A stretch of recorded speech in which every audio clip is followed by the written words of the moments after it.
कारवाई केली आणि त्याच्यामुळे मॅडमची बदली होते। तर आम्ही ही बदली मान्य करणार नाही। पाठीमागच्या अधिकारी 3-3, 4-4 वर्ष ह्या पोलीस स्टेशन मध्ये अधिकारी कार्य करून गेले, ह्या मॅडमची बदली 6 महिन्यात का होते? आम्हाला ह्याचं कारण पाहिजे आणि कारण नाही मिळालं तर हे आंदोलन असंच चालू राहील। आम्ही रस्ता रोको करू, आम्ही काहीही करू, पण अधिकारी घालवायला बसलात का हा प्रश्न माझा एक हिंदू मुलगी, हिंदू महिला म्हणून माझा प्रशासनावरती आहे आणि जोपर्यंत आम्हाला याचं उत्तर मिळत नाही तोपर्यंत हे आंदोलन बंद होणार नाही।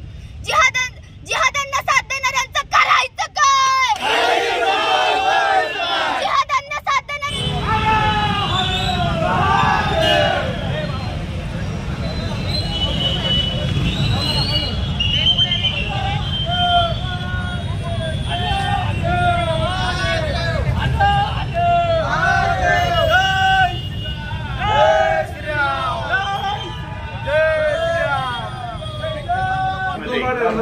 ठीक आहे। आमच्या आजपर्यंत जे काही गुन्हे घडत होते